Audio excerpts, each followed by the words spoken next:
अस्सलाम वालेकुम नाज़रीन कराम। मैं मोहम्मद अरशाद चौधरी MI न्यूज़ की तरफ से आपकी खिदमत में हाज़िर हूँ। नाज़रीन कराम, बात करेंगे पाकिस्तान की खारजा पॉलिसी की और फ़्रांस के साथ तल्लुकात की।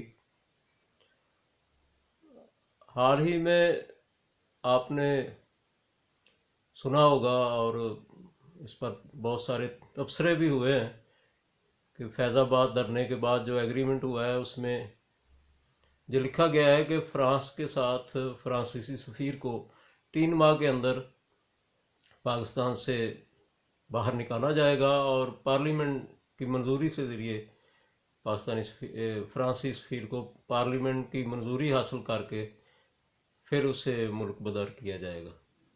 नाज़रीन, वैसे तो ये एक बहुत मामूली और सिंपल सी शर्त है और इस पे तबसरे भी बहुत ज़्यादा हुए हैं, लेकिन मैं इसे एक दूसरे एंगल से देखता हूँ और इसी लिहाज से जो आपकी खिदमत में मैं बात भी इसी एंगल से बात करूँगा।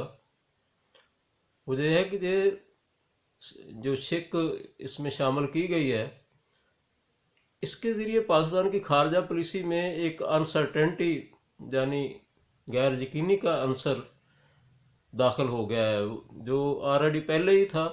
पहले भी हमारे तल्लुकात खलीजी ममालिक से ख़राब हो चुके हैं।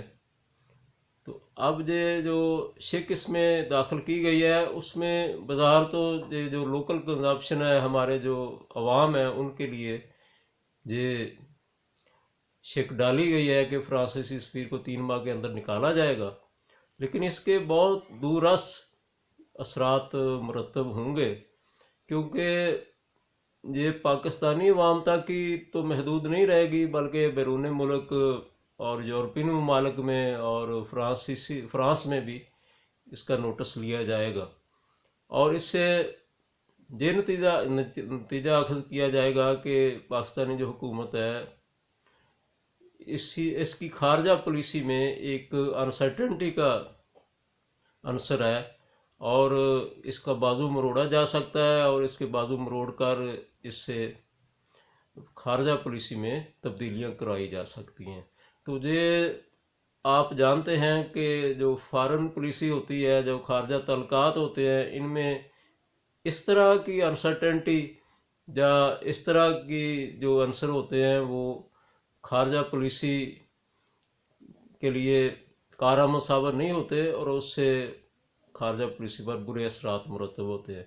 इससे बेहतर तो ये बात थी कि पाकिस्तानी हुकूमत खुद फैसला करती, और अगर ये पाकिस्तानी हुकूमत समझती है कि तौहीन रसालत की गई है और फ्रांसीसी सफ़ीर को बाहर निकालना चाहिए, तो फिर इसे फैसला कर लेना चाहिए था, इसे खुद फैसला करना चाहिए था और फ्रांसीसी सफ़ीर को मुल्क से निकाल देना चाहिए था। तो फौरी तौर पर ये इस पर अमल कर लिया जाता। जब तो इन्हें रसालत की गई थी तो फ्रांसीसी सफ़ीर को हुकूमत निकाल देती बगैर किसी प्रेशर के। अब ये जो इसमें शर्त डाली गई है 3 माह की और पार्लियामेंट को इसमें शामिल किया गया है, तो ये बहुत ख़तरनाक है, क्योंकि हुकूमतें फ़ैसला करती हैं, वो अच्छे फ़ैसले भी होते हैं, बुरे फ़ैसले भी होते हैं। जब बांग्लादेश बना था तो जुल्फ़िकार अली भुट्टो की हुकूमत थी। उसके बाद बांग्लादेश बनने के बाद बांग्लादेश में मुजीबुर रहमान और पाकिस्तान में जनाब जुल्फ़िकार अली भुट्टो की हुकूमत कायम हुई थी।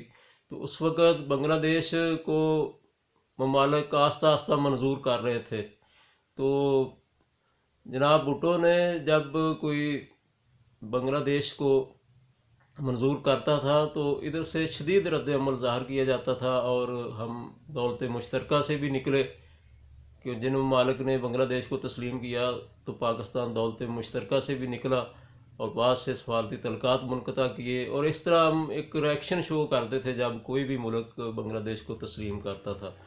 तो वो भी पॉलिसी गलत साबित हुई और बाद में वो सारे तल्लुकात बहाल करना पड़े, हमें दौलत मुश्तरका में भी शामिल होना पड़ा, तो उसके भी कोई अच्छे नताइज नहीं निकले।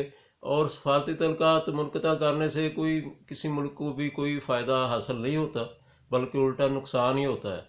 लेकिन उसमें एक बात है कि हुकूमत ने फैसला किया था, जनाब जुल्फ़िकार भुट्टो ने, पीपल पार्टी की हुकूमत ने उस वक्त फैसला किया था, वो बेहतर था। जो भी उसके नताज निकले वो तो ऐसे ही होता है, जब फैसला कोई हुकूमत करती है तो उसके अच्छे नताज भी होते हैं और बुरे नताज भी होते हैं। तो उसके नताज तो अच्छे नहीं निकले थे, लेकिन फैसला हुकूमत ने किया था। फैसला हुकूमत को करना चाहिए। फ्रांसीसी सफ़ीर को अगर बेदखल करना था तो हुकूमत को करना चाहिए था। जो इसमें शिक डाली गई है, इससे जो दूसरे यूरोपियन ममालिक हैं और फ्रांसीसी हुकूमत है, उस पर कोई अच्छे असरात मुरतब नहीं हुए। और हमने तो ये सोचा कि पाकिस्तानी अवाम भी खुश हो जाएगी और धरना भी ख़त्म हो जाएगा और ये अवाम मुतमिन हो जाएंगी। लेकिन अब ये बात नोट करने वाली थी कि जो छिक डाली गई है, ये बाहर के मुल्कों में भी इसके असरात होंगे, और जो भी एग्रीमेंट ऐसे होते हैं वो दूसरे ममालिक के सफारत खाने भी उसको स्टडी करते हैं और अपनी हुकूमतों को भी वो मशवरे देते हैं, और दूसरी जो हुकूमतें हैं वो भी इसका नोटिस लेती हैं। तो इस तरह की शिक डालना और 3 माह का वक्त लेना और पार्लियामेंट को इसमें शामिल करना, तो ये पाकिस्तान की खारजा पॉलिसी के लिए इंतहाई नुकसानदेह बात है। उससे बेहतर था कि हुकूमत खुद फैसला करती, जैसे नो जो भी फैसला करना था, अगर जो समझते तो उसको बेदखल भी किया जा सकता था, हुकूमत कर सकती थी, पार्लियामेंट को उसमें इन्वॉल्व करने की ज़रूरत नहीं थी। तो इससे बेहतर था कि हुकूमत खुद फैसला करती। तो ये कोई अच्छी बात नहीं हुई। और अब फ्रांसीसी सदर ने, बल्कि उस वहाँ पे फ्रांस में और यूरोप में ये इसके नतायज कोई अच्छे नहीं पड़ रहे, जहाँ जो हमारे डेमोस्ट्रेशन हो रहे हैं, और वहाँ पे जो दाएं बाजू की कुव्वतें हैं, इंतहा पसंद कुव्वतें हैं, वो मजबूत हो रही हैं। और फ्रांसीसी सदर ने और फैसले किए हैं। कल ही उन्होंने फैसला किया है कि जो मुसलमान बच्चे हैं उनको घर पे तालीम नहीं दी जा सकती, और इस तरह के मुसलमानों के ख़िलाफ़ दूसरे भी फ्रांस ने फैसले किए हैं। तो इस तरह कोई पॉजिटिव चीज़ सामने नहीं आती, बल्कि वहाँ पे जो दाएं बाजू की कुव्वतें हैं वो ज़्यादा मजबूत होंगी, और मुसलमानों के ख़िलाफ़ मज़ीद इक़दाम किए जाएंगे, और मुसलमानों के लिए कोई अच्छी सूरत हाल पैदा नहीं होगी। वमा अलैना इल्लल बलाग। आपका बहुत बहुत शुक्रिया।